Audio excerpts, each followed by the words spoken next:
I came out in 1986. I was going to UT here in Austin.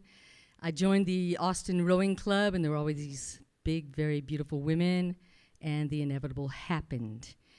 For the next several years, I really enjoyed myself. I became very liberated. I made some extraordinary friends. I still have so many of them today. Yes, that's 1986. Today's 2023. I also started a musical journey. And I have to say, my parents were located up in New Jersey at the time, and that was fine with me because I did not want to come out to my parents. My mom was just, my mom's nickname was Joni White Gloves. Joni White Gloves did not have any idle time, concept of idle time. If you had idle time, you could clean something, you could go do charity work. If you needed help with figuring that out, she could help you. Joni White Gloves had no concept of gratuitous sex. I think she got pregnant using birth control a lot, and so sex just made her be like, I've got enough kids, I'm busy enough. Okay, Joni White Gloves. I'm not so worried about my mom coming out as my dad. My mom and dad have generational issues because my mom is much younger than my dad. My dad cannot stand that she allows me to wear pants. I'm a little kid, and I'm a tomboy. I got 3 brothers. It becomes a thing, and it just gets kind of worse and worse. And my mom is always my advocate. She's like, Bud, she can wear pants. And my brothers even get in on it later, like, Dad, she can wear pants. Yeah, okay. So the thing is that we became estranged pretty much when I was 11. He thought women could play tennis, women could play golf, women could swim, you need to do it in a skirt. But I began to, he just really didn't like strong women. He's a dinosaur.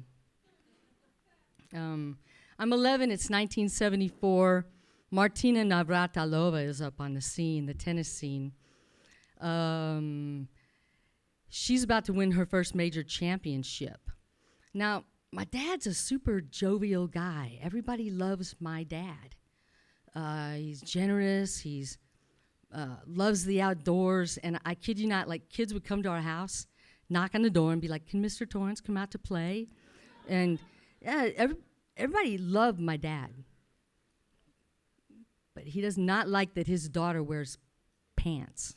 And I'm beginning to see this is a big deal. He hates women's sports. He has no business for women's sports, but here she is about to win the 1974 championship, and he's gathered around with my brothers, and it's like he can't even stop. I've never even seen my dad really angry, but he's like, well, they've let a man on the court. Well, what's she supposed to do? I mean, she's playing against a man. Have they checked her out? And I'm just kind of in the back, like kind of taking it in. I'm 11, and my dad is mad, jovial mad, and she wins, and he just stood up, and he's like, abomination, just as we lock eyes. And it just became very clear at 11. Now, Joni White Gloves made sure we went to church every Sunday, and we behaved. But there was friction and chasm with my dad. So I just really never wanted to come out to him. Our worlds are about to collide, though. They're talking about retiring in Austin. I'm touring. Okay, so I come out to my mom. She's visiting, and it goes okay. She's like, well, we kind of thought so, but you let me tell your dad. I'm like, absolutely. I don't want to tell Dad. Yeah. And it didn't go well. I don't know exactly what happened, but I know there was wailing, gnashing of teeth, and I know that multiple preachers were involved. Okay. But Mom is ever my advocate, and my all-girl band is going to be playing in New York, and they can come see it. They're going to come support their daughter. What's this gay lifestyle? Mom wants to know. She's intrigued. We're going to be playing at this renovated church for events. So stained glass, disco balls. My band is kind of a punk-tinged rock and roll, sex positive, lesbian sex positive for sure. So like female centered, our titles are like Menstrual Hut and Breast Exam, Meat. It's a fun time. We have dancers. I'm a guitar player. I'm kind of looking forward to it. I think Mom will have a good time. She's gonna bring Dad. Our relationship's never really gotten that much better. No big deal. The day before the gig, the venue gets moved. Okay. We're gonna now be in the Warehouse District at a gay men's S&M bar. So I called Mom. I'm just like, this might not really be the gig for you to come see. She's like, what, you don't want us there now? No, Mom, it got changed to a gay men's S&M bar. A gay men's S&M. Mom, it's really not going to be representative really of me. Oh, so now you're embarrassed? I just, not going anywhere. I'm like, bring it on, Mom, come. I don't care. All right. I kind of resigned myself. I have been to gay men's bars. Usually you walk in, it's a bar. And then there's back rooms and side rooms. And I'm like, okay, it'll be filled with lesbians and I don't know, whatever. I just resigned myself, bring it on. All right, so I'm loading into the gig, the night of the gig. And you enter through a long, dark hallway. And it has life-size photos of naked men, all with hard-ons and cock rings. I call it the Hall of Cock Rings. Okay, so I came out of the Hall of Cock Rings, and there it is right there. The bondage wheel, shackles and chains, stations of the cross, and of course the bartender on this side is wearing assless chaps. And I'm just like Joni White Gloves, immaculate Joni White Gloves. I'm kind of blowing fuses, so I just kind of headed right back through the Hall of Cock Rings to find a payphone. It's the 1990s, though, so when I call, of course, they're already on their way. They've made plans. And I'm like, I kind of go into a fog. I'm like, wow, just, okay.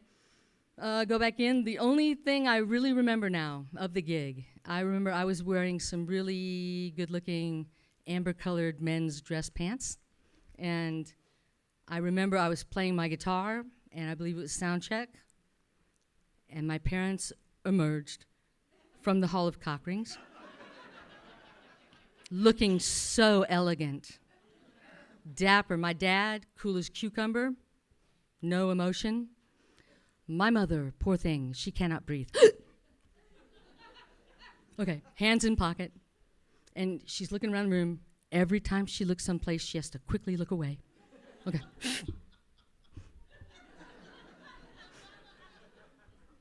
Okay. And then the only other thing I remember is that I'm playing my guitar again. It must be the performance.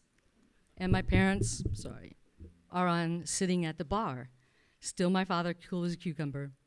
Mom, a little bit drunk, so darting maybe not so fast.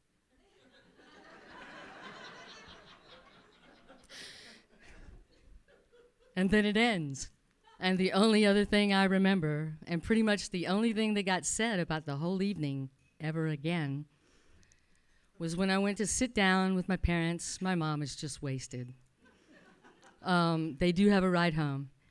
And the bartender just sat 2 shots down, one for my dad, one for me. And my dad just goes, "Nice bondage wheel." Thank you.